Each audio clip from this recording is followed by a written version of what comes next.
Keset väikest ja vaikset Mõisaküla linna seisab üks vana kirik. See ei ole lihtsalt tavaline maja, vaid midagi palju tähenduslikumat. Kirik meenutab inimestele vanu aegu, usku ja raskusi, mida on koos üle elatud. Seal on toimunud palju tähtsaid hetki, mis on inimestele südamelähedased. Mõisaküla luteri-usu kirik tegelikult on ajalooliselt väga oluline sellepärast, et ta on projekteeritud väga kuulsa arhitekti Alar Kotli poolt. Ja et Mõisakülas üldse luteri kirik olemas on, see oli täiesti vajaduspõhine, sellepärast et kui Mõisaküla rajati omal ajal, siis see kogukond oli ikkagi väga usklik ja vaja oli nii luteri-usu kirikut kui õigeusu kirikut. Ja see kirik ise siis valmis aastatel 1933–1934 ja ta oli üks ainsaid Eestimaal olnud puukirikuid, mida siis Alar Kotli projekti järgi on ehitatud. See näitab, et kiriku olemasolu ei olnud juhus. See sündis vajadusest ja inimeste soovist kokku tulla. Kuigi kirik ei olnud suur, oli see siiski tähtis koht, kus saadi kokku ja jagati oma usku. Kogudus kui selline oli olemas, see täiesti tegutses, ta ei olnud küll suur, sest ikkagi inimesed arvestasid selle tolleaegse ajastu hõnguga, aga käidi kirikus koos ja kui päris algselt, kui veel kirikut ei olnud, Mõisaküla inimesed pidid käima kas Hallistesse või Kilingi-Nõmme, kus asusid siis luteri kirikud, siis alates 1934. aastast oli Mõisaküla inimestel olemas oma kirik, kuhu siis käia teenistustele. Kirikus sai mitte ainult usuline, vaid ka kultuuriline ja hingeline sümbol, kuid ajalugu ei kulge kunagi ainult rahulikus tempos.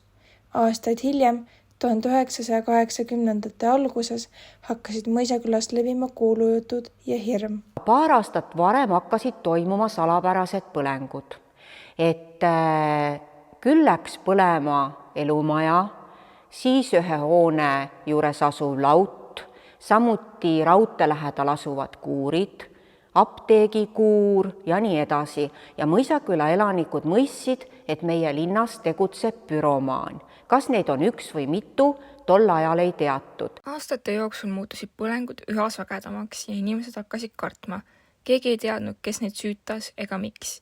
Linnas räägiti büromaanist, kui kõik oli teadmata ja hirm kasvas.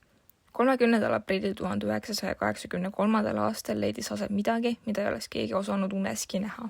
Tollel õhtul üks Mõisaküla proua läks oma poja juurde külla, aga pojal oli sünnipäev ja seal oli kohal seltskond inimesi. Sünnipäev oli alles algusjärgus ja seal oli seltskonnas ka kohaliku Mõisaküla tuletõrjekomando liige. Ja see proua ütles, et ma ei tea, et sealt kiriku kandist on paista suitsu, et äkki on tegu tulekahjuga. Ja nad tõesti sealt peolauast tõusid, tormasid ka päästeautoga kohale kiriku poole ja oligi kirik leekides, kirik põles. Tuli võttis oma kiiresti ja halastamatult, aga see, kuidas inimesed põlengust teada said, on tänaseni suuline pärimus. Ma olin siis 5-aastane, elasin Mõisakülas, sel ajal oli see Viktor Kingissepa tänav. Elasime majas number 58 ja siis ema ajas mind öösel üles, selline külm aeg oli, ma mäletan, et lubas mul minna balkoni peale, niimoodi nimetati meil verandat ja ütles, et tule vaata, kirik põleb. Ja siis ma vaatasin sealt aknast välja ja oligi kogu kirik leekides, torn oli veel küljes, ei olnud alla kukkunud ja väga hirmus oli. Leekidesse kadus rohkem kui lihtsalt üks hoone. See hetk jäi paljudele meelde, kui ajastu lõpp. Koos tulekahjuga kadus ka midagi, mida ei saanud enam silmaga näha. See turvaline tunne, mis oli enne alati olemas. Et see põleng oli väga intensiivne.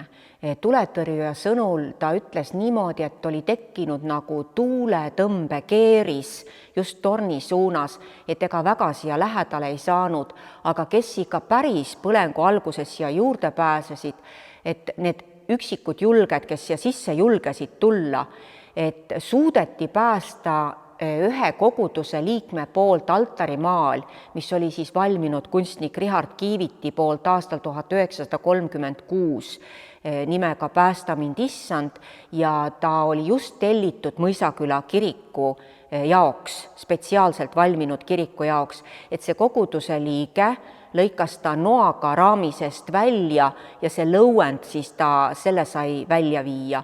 Aga päästeti veel üks küünlajalgadest, mis on selline metallist raske, teine jäi tulle, et vanadel fotodel on näha, et siin oli selline 3 küünla jaoks selline nagu alused ja suudeti päästa ka üksikud pisiesemed, et küünlajalad, hõbetatud küünlajalad ja ka osa kantslist ja samuti osa siis ka altarist. See osa altarist, et see hiljem nendest tükikestest pandi kokku ja see asus siis koguduse majas, et kui teenistused toimusid. Kuigi tuli hävitas palju, suudeti päästa mõned olulised esemed. Aga ehk kõige kurvem on teadmine, et see kõik ei juhtunud juhuslikult, et põleng oli süüdatud meelega, süütajad ei jäänud karistuseta, kuid nende tegu jättis kogukonna hingearmid, mis ei parane nii lihtsalt. On teada, et need olid 2 meest Mõisakülast pärit, aga nagu öeldakse, et ei avalikustata, kõik räägivad, nii nagu hundi puhul öeldakse, et susi tuleb, et ei öelda, et hunt tuleb. Ja see ongi nii, et on teada, et kes tegid seda, et nad olid alati aktiivselt kustutustöödel juures. Nad said ka kohtulikult karistada, sellepärast, et järgmine objekt, mida nad tahtsid põlema panna, oli Ipiku koolimaja, kust nad tabati. Nad said vanglakaristuse. Pärast põlengut jäi kirik aastateks varemetesse. Inimesed olid šokis ja alguses tundus taastamine pea võimatu. Kiriku taastamine võttis aega, et inimesed ikkagi olid alguses šokis, müürid seisid nii, nagu nad olid siin, ja see vundamendi osa, et poisikesed ju käisid siin vahel ronimas.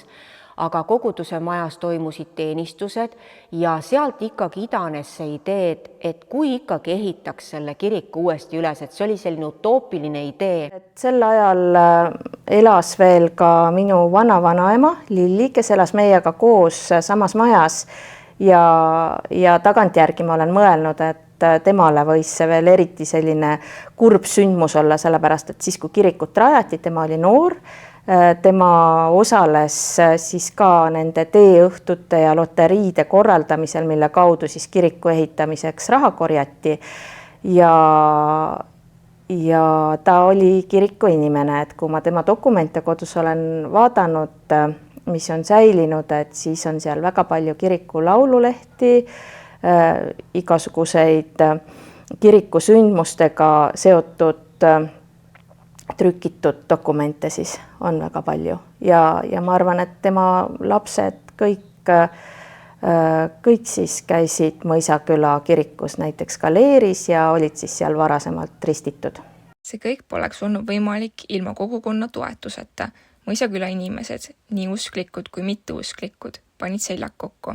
See, mis alguses tundus utoopiline, sai teoks tänu visadusele ja abile nii Eestist kui välismaalt. Kohalikud elanikud olid sellest väga šokis, sest keegi ei osanud ette kujutada, et midagi sellist hirmsat asja võib juhtuda, et kellegi käsi üldse tõuseks pühakoda süütama, sest vaatamata ju sellele nõukogude ajale ikkagi kirik oli ju austusväärne koht, et nad on pühakojad, nad on ju kultuuriasutused. Et kogukonna puhul võib öelda, et oldi ehmunud ja kogukond saigi rahu alles siis, kui need büromaanid olid kinni võetud ja kohtulikult karistatud, et siis kogukond rahunes maha. Põlengust, mille motiivid jäävadki võib-olla igaveseks teadmata, kasvas välja midagi hoopis suuremat. Mälestus, mis elab edasi inimeste mälestustes ja tegudes.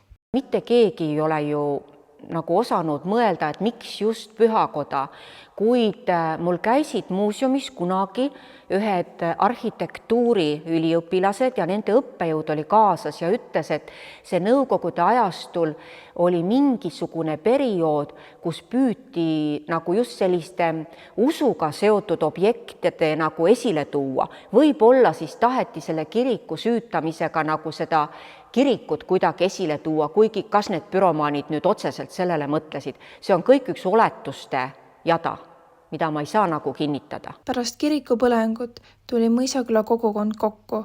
Usklikud ja mitteusklikud aitasid ühiselt kaasa taastamisele. Ka kirikutorni rist taastati kohalike töömeeste poolt. See sümboliseerib ühtsust ja hoolimist, mis hoidis pühakoja elus. Kogukonnas ikkagi säilis see ühtsuse tunne, sellepärast, et kui seda ju poleks olnud, ei oleks ka ju jõutud lõpuks selle kiriku uuesti taastamise ja ülesehitamiseni. Et kui kogukond poleks ju kokku hoidnud, et tegelikult ju koguduse liikmed on need, kes tavaliselt maksavad liikmemaksu kirikule ja on ju need inimesed, kes ei ole usklikud, aga ka need mitteusklikud, ka need tulid oma raha või siis tööjõuga või siis nõu ja jõuga appi, et tegelikult tol ajal Mõisakülas elas ju ligi 2000 inimest ja olid tehased, mis töötasid. Et võib ju siinkohal välja tuua, et kui põlengu ajal kukkus tornist ju rist alla, siis Talleksi töömehed, need metallitöömehed, nemad nägid, et seda on võimalik taastada. Nii et kui te küsisite, et mis siit suudeti päästa põlengust, siis samuti praegu kiriku tornitipus olev rist, see on algne rist, mille siis Talleksis töömehed ju taastasid ja andsid oma panuse sellega, et oleks see pühakoda ikkagi väärikas ja ilus ja kaunis ja uhke siin Mõisakülas. Nõukogude ajastul omane vaikus meedias ei suutnud summutada kogukonna sisemist veendumust, et pühakojal on tähendus, mitte ainult usklikele, vaid kõigile, kellele Mõisaküla oli koduks.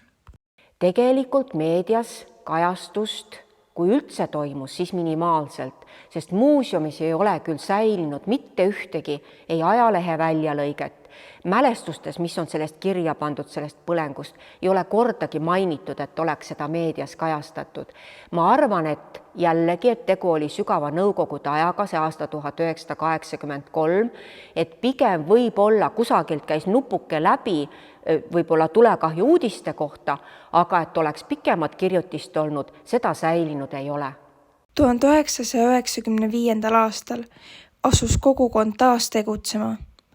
Ühise tahtega, annetuste, oksjonite ja isegi rahvusvahelise toetusega pandi alus uuele algusele. 1995, kui kirikule pandi uuesti nurgakivi ja see kõik õnnestus tänu sellele, et saadi tegelikult hasartmängu fondist suur rahasumma, toetusraha, see oli 200 000 Eesti krooni. Samuti toetas Mõisaküla linn 100 000 krooniga ja eraisikud ka annetustega. Tol ajal oli tehtud ka oksjoneid, oli tehtud kohvikõhtuid, et koguda raha ja oli ka üks mõisakülane, kes 6000 euroga toetas seda ehitust.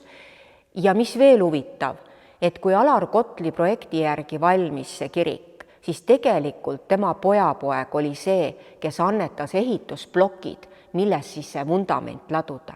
Et tänu nendele annetustele sai alustada pühakoja taastamist ja et nähti, et see toimub päris tegusalt, siis tulid appi 2 väliskogudust ja need olid siis Soomest Nurmijärvi kogudus ja Saksamaalt Bramse kogudus. Et nemad olid siis juba suuremate summadega täiesti abiks ja on kuni tänase päevani kirikut toetamas. Mõisaküla kirik ei seisnud ega seisa ainult oma seintest. Ta seisab oma inimeste najal, nende mälu, sihikindluse ja lootuse najal. Ja võib-olla just sellepärast see kirik ei põlenudki lõplikult. Ta jäi alles südamesse, tänavale ja tulevikku.